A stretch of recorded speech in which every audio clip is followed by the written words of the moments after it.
Comment je ferais si je repartais de zéro en freelance aujourd'hui et que je voudrais gagner 2000 € par mois? Qu'est-ce que je ferais pour y arriver sans avoir besoin d'envoyer des dizaines et des dizaines de calls d'email ni créer du contenu tous les jours sur les réseaux sociaux? La réponse est toute simple, tout part d'une bonne offre irrésistible. Dans cette nouvelle vidéo, je vais vous montrer le process en 8 étapes que j'utilise depuis 2021 pour créer des offres irrésistibles qui varient entre 2000 et 5000 €. Et comment tu pourrais toi aussi utiliser ce process pour gagner 2000 € par mois en freelance le plus rapidement possible. Petit rappel avant qu'on commence, 2000 € par mois en freelance, c'est pas du tout la mer à boire. Je te montre ça tout de suite, on passe sur mon iPad. Alors déjà, la première chose que je ferais, c'est de créer une liste. Alors, hop, de créer une liste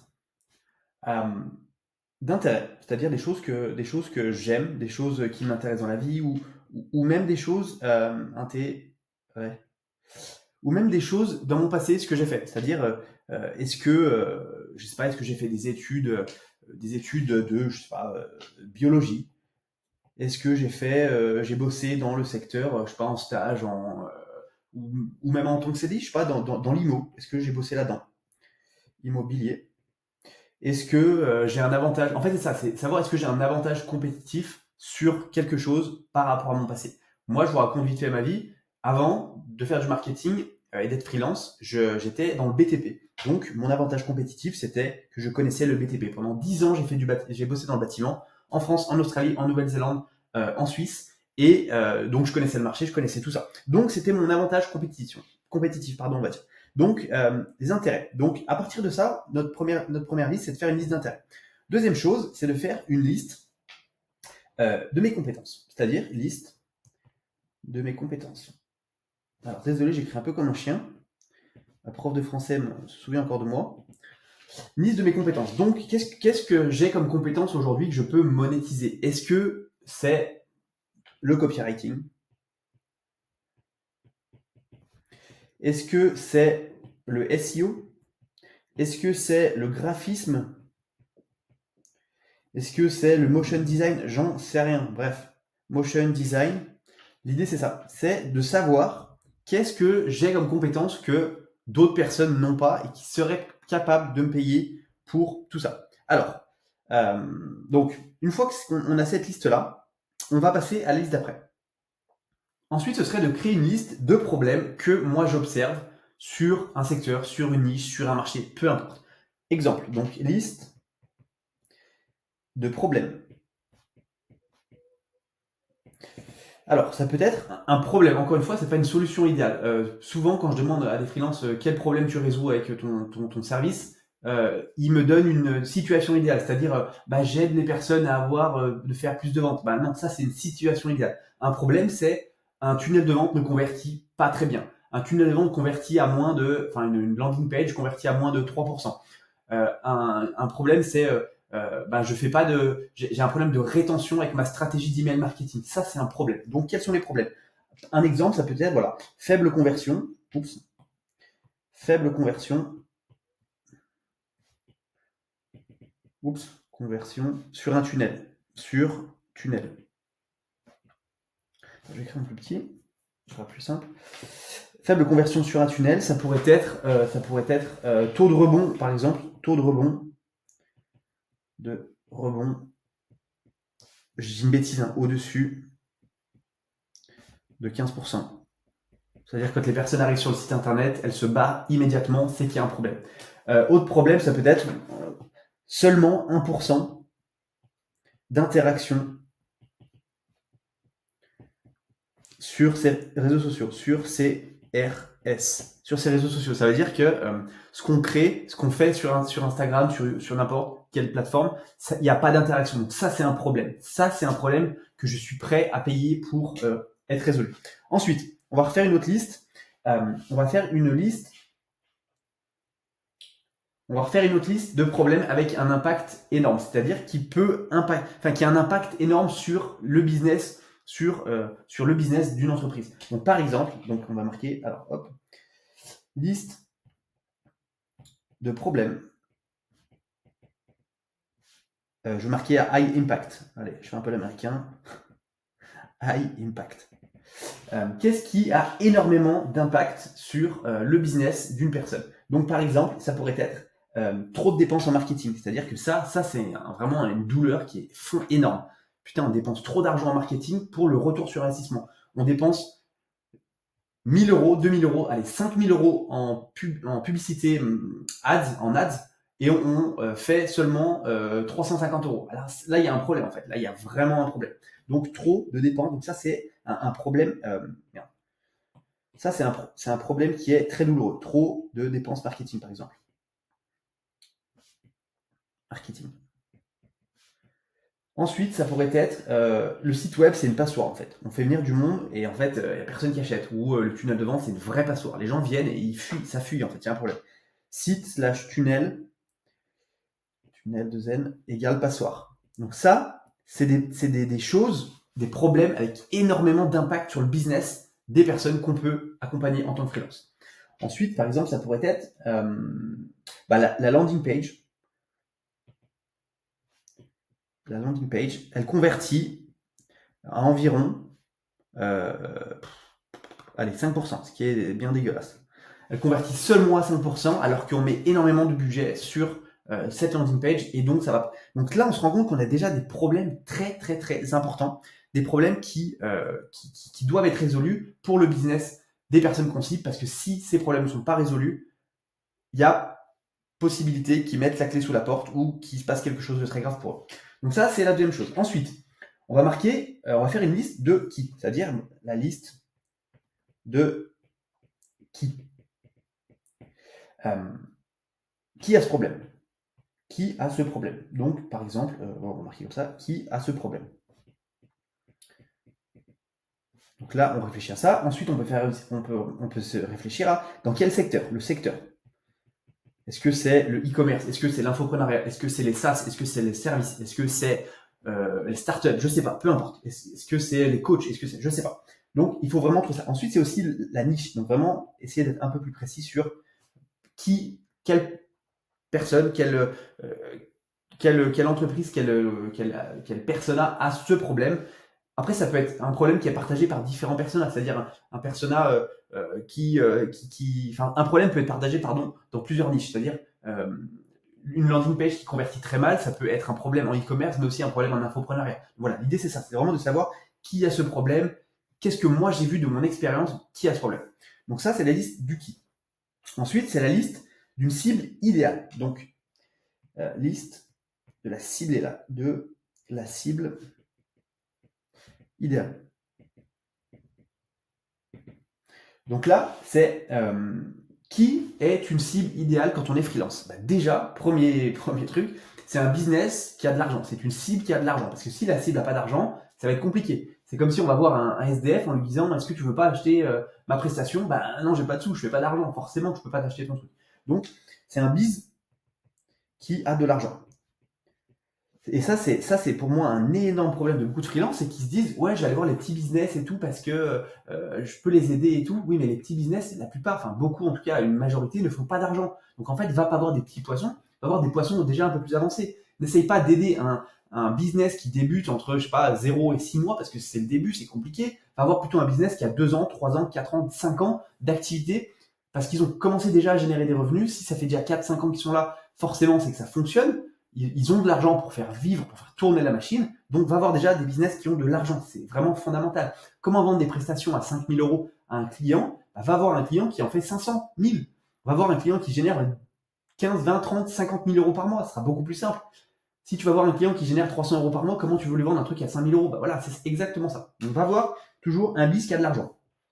Ensuite, c'est un biz qui est facile à contacter. Qui est facile à contacter. Forcément, si on ne peut pas contacter un business, c'est très compliqué de lui montrer qu'on peut l'aider. C'est absolument logique. Voilà. Si le business, il n'a pas de réseaux sociaux, il n'a pas de site web, il n'a pas de rien, forcément, ça va être très compliqué. Il n'a pas d'adresse, il n'a rien, forcément, c'est compliqué. Donc, on va voir un business qui est facile à contacter. Ensuite, on va voir un biz qui investit en marketing. Que ce soit en marketing ou en produit, en développement, peu importe ce que vous faites en tant que freelance. Moi, je vous parle de mon cas, je fais du marketing.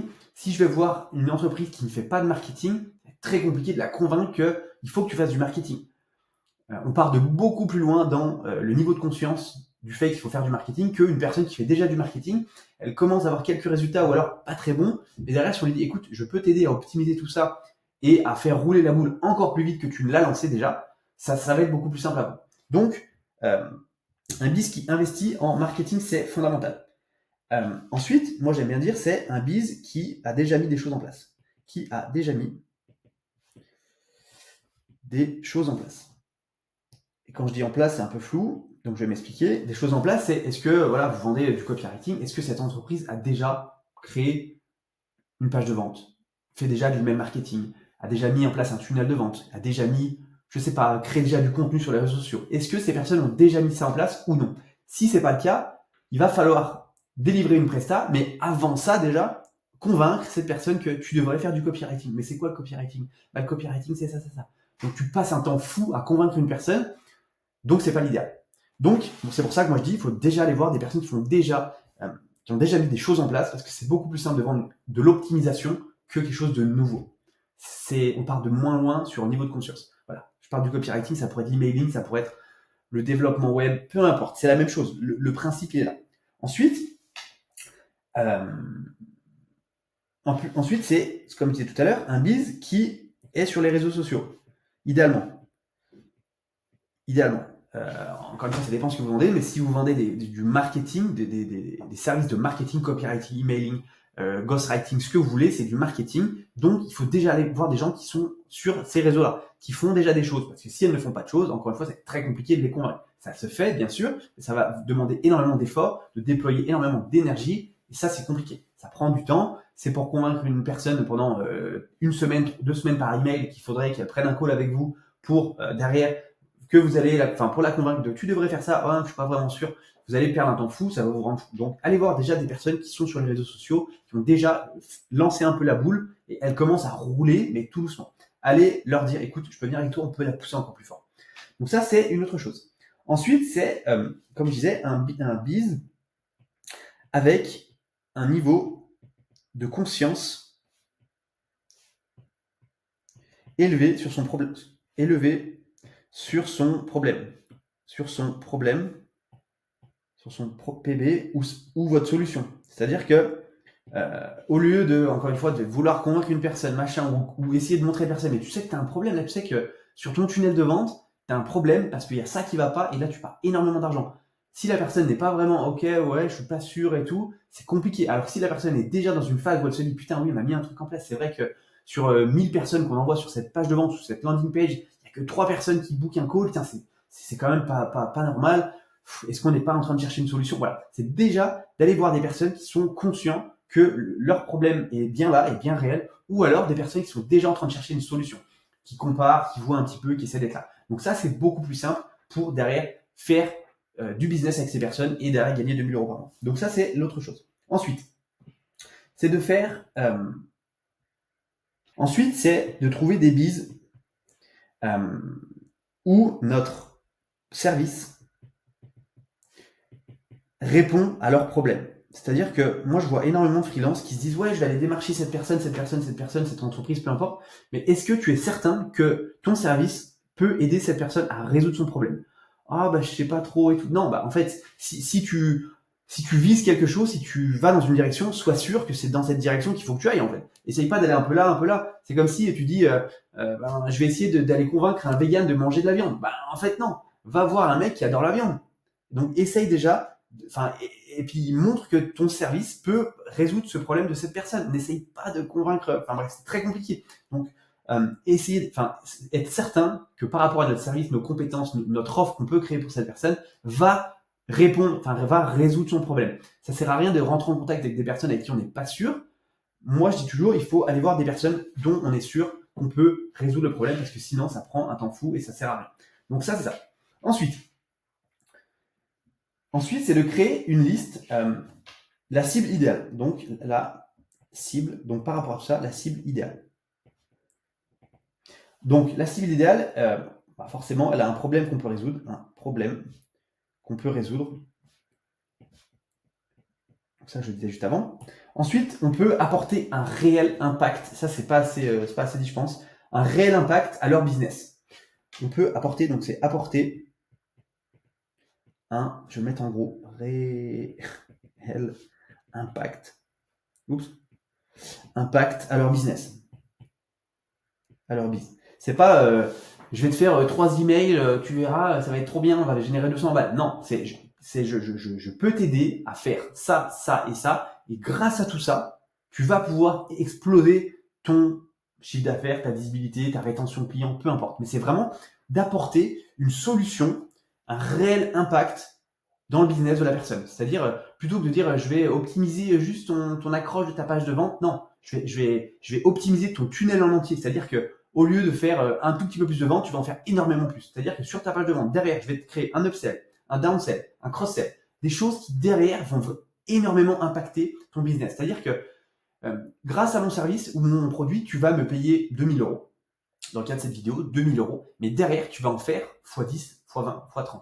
L'idée, c'est ça, c'est de se dire, je peux apporter un réel impact à mon prospect, au business qui est en face. Je veux pas créer des tout petits trucs parce que derrière, voilà, on veut avoir un réel impact parce que si notre offre ou notre service n'apporte pas un réel impact, bah, la personne derrière va pas vouloir vous recommander, la personne derrière va pas vouloir continuer de travailler avec vous, la personne derrière va pas être hyper contente, alors que si on est sûr d'apporter un réel impact à son business, bah, derrière, c'est beaucoup plus simple de gagner 2000 euros par mois. Donc, encore une fois, se concentrer sur est-ce que je peux avoir un réel impact sur le business de cette personne. Je pense que c'est vraiment, vraiment, vraiment important. Ensuite, le client idéal, il est facile à rentrer en contact. Donc ça, je l'ai dit un petit peu tout à l'heure, facile à rentrer en contact. C'est-à-dire qu'il n'y a pas besoin de passer par 14 secrétaires, 14 personnes entre les deux. C'est assez compliqué. Il faut qu'il y ait maximum 1 ou 2 intermédiaires, grand maximum, entre vous et la personne qui prend la décision.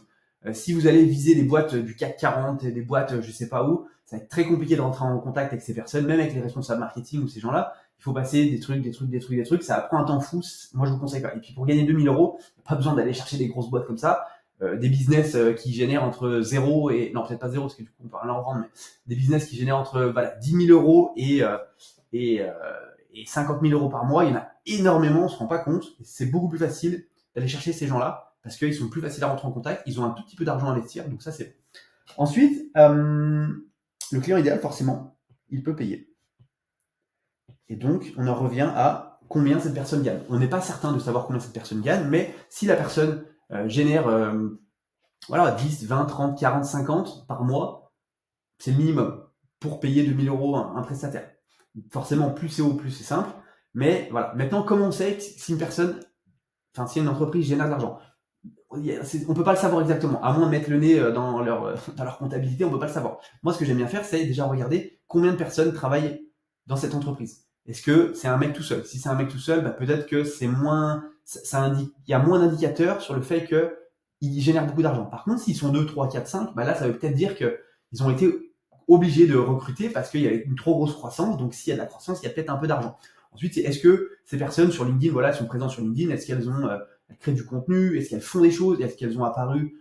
Est-ce que ces personnes ont apparu dans des journaux, dans des médias, dans des choses comme ça? Oui ou non? Est-ce que cette personne recrute? Ça aussi, est-ce que cette entreprise est en phase de recrutement? Tout ça, c'est des signaux qui indiquent qu'il y a sûrement un petit peu d'argent. Par contre, un solopreneur tout seul, on ne sait pas. Il est tout seul. Alors bien sûr, quand on est tout seul, on peut gagner plus d'argent que quand on est 3 ou 4 dans la boîte. C'est pas ça que je dis, mais je veux dire, c'est des signaux qui peuvent nous donner des petits indicateurs, des petites choses pour derrière se dire, ok, il y a sûrement moyen que cette entreprise génère de l'argent. Sinon, sur Sales Navigator sur LinkedIn, la version payante, vous pouvez filtrer par chiffre d'affaires.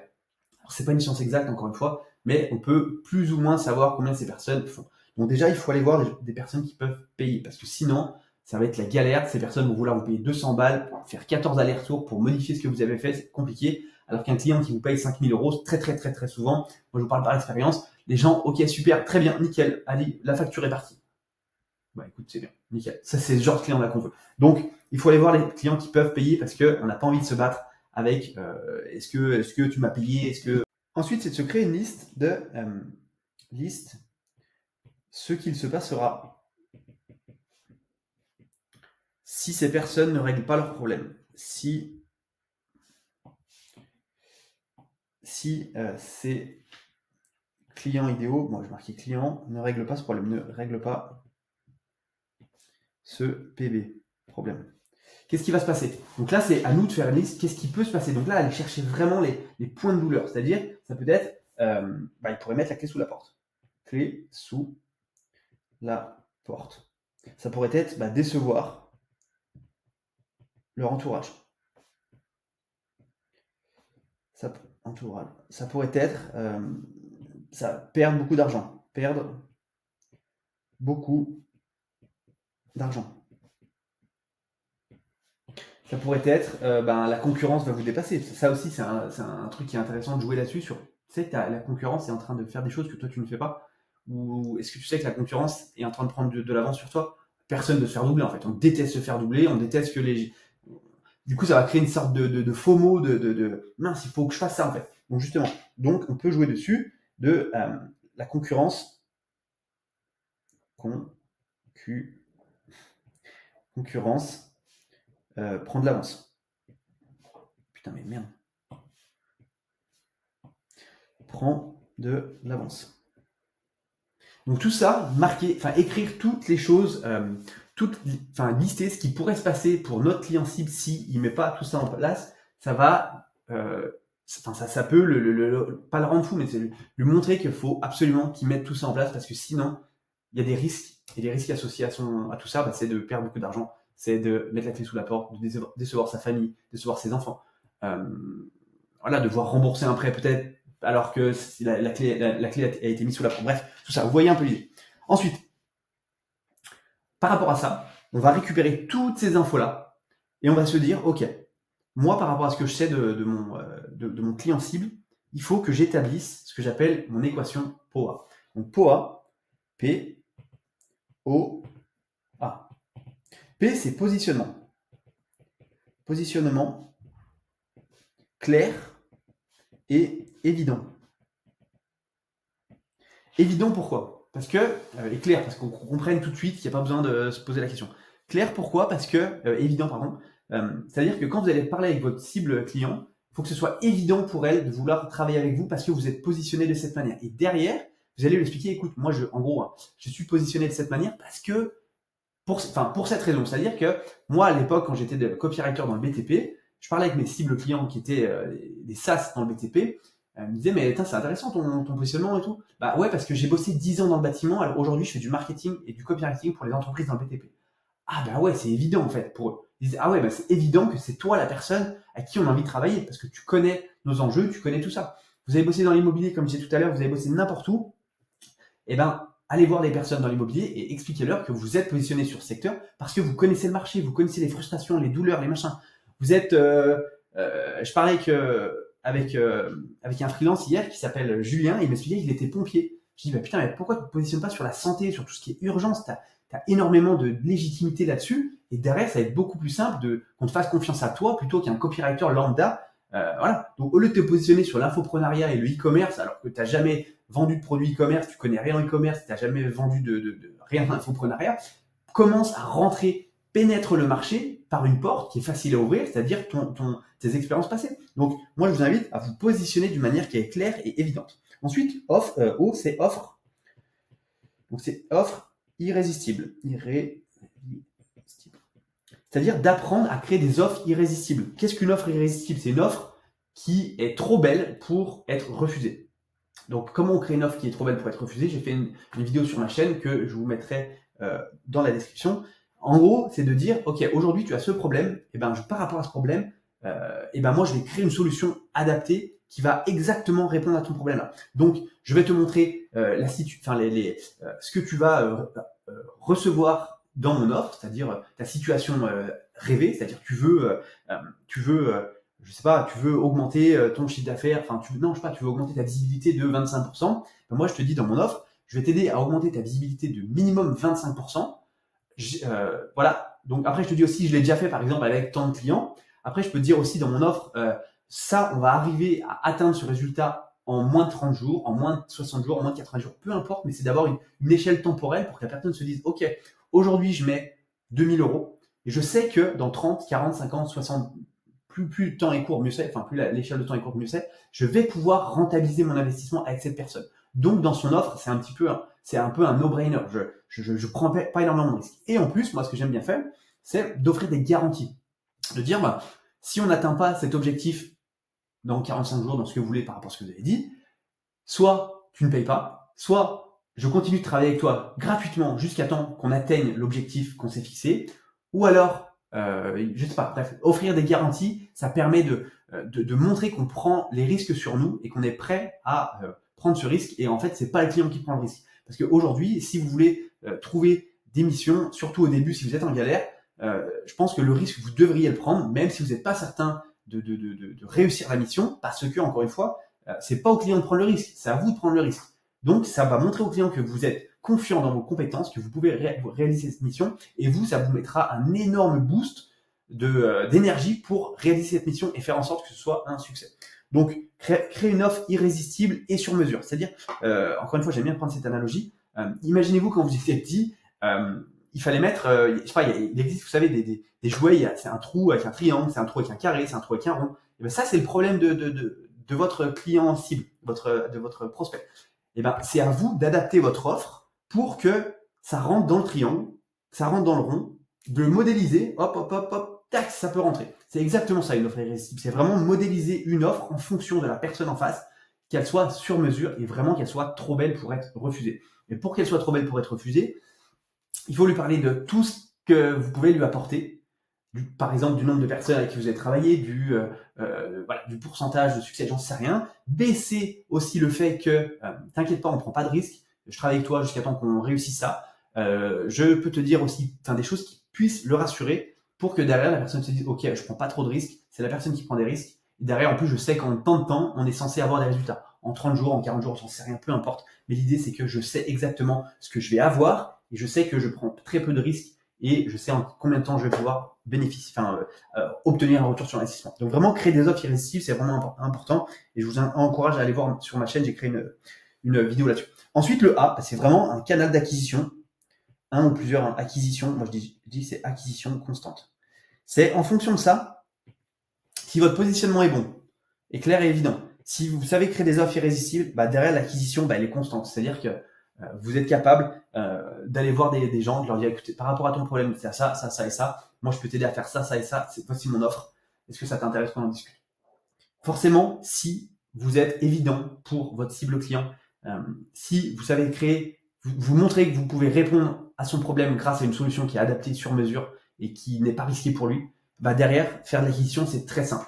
En fait, tout le monde se concentre sur l'acquisition, les freelances en tout cas, sur l'acquisition. Ouais, je vais faire du cold email et tout, je vais faire des machins et tout, faut que je fasse de la prospection. Non. Ça, c'est la dernière étape. Concentre-toi déjà sur le P, ton positionnement, et un positionnement qui est clair et évident. Ensuite, apprends à créer des offres irrésistibles par rapport à ça. Et ensuite, une fois que tu as ton P et ton A de ton équation poids, le A derrière, c'est beaucoup plus simple à faire. Et après, c'est sur quel canal d'acquisition il faut que je communique, il faut que je sois présent pour que ma cible voit que je suis évident, je suis clair et que je peux l'aider à créer des offres irrésistibles. Tout simplement. Donc voilà comment moi je ferais pour gagner 2000 € par mois si je repartais de zéro. Donc encore une fois, j'irai chercher tous ces problèmes qu'on a notés. Je ferai plein de listes. La première liste de quels sont mes centres d'intérêt, mon passé aussi, qu'est-ce que j'ai fait dans le passé, est-ce que j'ai été dans le droit, est-ce que j'ai fait, je sais pas, je bossais dans l'automobile, peu importe. Ensuite, une fois que ça s'est fait, je fais la liste de mes compétences. J'ai fait des formations en copywriting, je maîtrise le copywriting, j'ai fait du SEO, graphisme, motion design, j'en sais rien, community management, ce que vous voulez. Ensuite, liste des problèmes. J'ai vu qu'il y a les gens avec ces problèmes-là, ces problèmes-là. Qui a ces problèmes?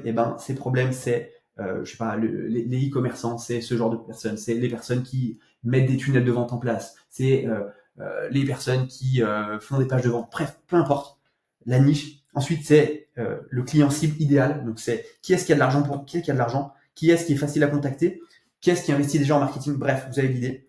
Ensuite, c'est la cible idéale, donc là, qui a un problème que moi je peux résoudre, je peux apporter un réel impact à son business pour faire x2, x3, x4, x10, x20 de son investissement pour que derrière il soit content de moi, qu'il me recommande, qu'il me fasse une étude de cas, que je puisse faire une étude de cas, qu'il me fasse un témoignage client, ça c'est hyper important, qu'il puisse payer aussi forcément parce qu'on n'est pas là pour faire du caritatif, à moins que vous vouliez, mais voilà, moi c'est pas mon cas. Qu'est-ce qui se passera aussi si cette personne ne résout pas son problème? Est-ce qu'elle risque de mettre la clé sous la porte? Est-ce qu'elle risque de faire tout ça? C'est important de lui montrer que s'il n'agit pas maintenant, c'est possible que derrière ça soit un peu compliqué. Lui montrer qu'il perd beaucoup d'argent pour ça. Et derrière, par rapport à toutes ces infos que j'ai là, je peux piocher un peu là, un peu là, un peu là. Et par rapport à ça, c'est comme un puzzle. Donc, je peux aider ces personnes-là grâce à mon background. Je dis une bêtise. Moi, j'aide les SaaS du BTP à augmenter leur chiffre d'affaires grâce à des services d'email marketing et de copywriting. Voilà. Moi, je faisais ça.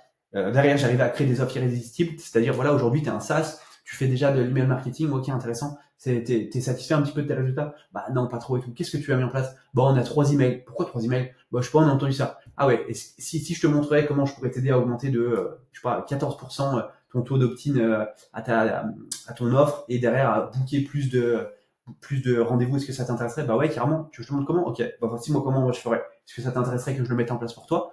Dans mon offre, il y a ça, ça, ça, ça et ça. Puis si t'es pas content, enfin, si t'es pas content ou si ça ne marche pas, au bout des 30 jours, 40 jours, 60 jours, peu importe, bah, je peux t'accompagner jusqu'à temps qu'on réussisse, parce que moi, mon objectif, c'est qu'on réussisse ensemble. Si on réussit, si je réussis, tu réussis, la mission fonctionne, tu vas derrière toi arriver tu vas être content, derrière tu vas me recommander. Donc, moi, j'aime bien dire que si je gagne, tu gagnes. On gagne ensemble ou on perd ensemble. En tous les cas, on perdra pas parce que je t'accompagnerai jusqu'à temps qu'on réussisse. Ça, tu peux avoir ma parole parce que derrière, j'ai envie que tu parles de moi, j'ai envie que tu fasses ça. Est-ce que ça t'intéresse? Bah ouais, ça m'intéresse, forcément. Donc, POA. Positionnement, offre, acquisition. J'ai fait une vidéo aussi sur ma chaîne sur ce que j'appelle l'équation poids. Donc voilà comment je ferais pour gagner 2000 euros par mois. Et puis derrière, ouais, un truc qui est important aussi, c'est de créer une offre. Enfin, j'en ai parlé, mais créer une offre à au moins, mais vraiment grand minimum, 1000 euros. Parce que, pourquoi une offre à 1000 euros? Parce que derrière, si vous vendez des offres à 200 balles, bah d'une, ça va être très compliqué à avoir assez de clients pour générer 2000 euros. Donc, il en faut 10. Donc déjà, c'est compliqué. Et ensuite, avec 200 balles, vous n'allez pas pouvoir apporter un réel impact dans le business de vos clients. Alors que si les personnes vous payent 1000, 2000, 3000, 4000, 10 000 euros, bah forcément, vous allez être beaucoup plus focus, vous allez apporter beaucoup plus de valeur. Donc, si vous apportez beaucoup plus de valeur, vous allez apporter beaucoup plus de résultats. Donc, c'est pour ça qu'il ne faut pas se concentrer sur les petites offres comme ça. Il faut se concentrer sur minimum. Moi, j'aime bien dire minimum, hein, entre 1000 et 1500 euros par offre. Et idéalement, si vous avez une offre à 2000 euros, c'est largement faisable, largement vendable, vraiment. C'est pas très compliqué. Il faut juste que cette offre soit irrésistible et sur mesure et de montrer à la personne que elle aura un retour sur investissement si elle travaille avec vous. Donc voilà, il faut un client à 2000 euros ou 2 clients à 1000 euros et c'est tout ce que ça demande. Moi, je vous conseille pas de vendre des offres en dessous de 1000 euros, à moins que ce soit des offres de coaching ou de consulting ou tout ça. Mais des offres où c'est vous qui travaillez sur le business de votre client, je vous encourage à créer des offres à 2000, 1500, voire minimum 1000 euros. Donc voilà en tout cas comment moi je ferais pour gagner encore une fois 2000 euros par mois en freelance si je repartais de zéro. J'espère que cette vidéo vous a plu et moi je vous dis à très vite pour la prochaine.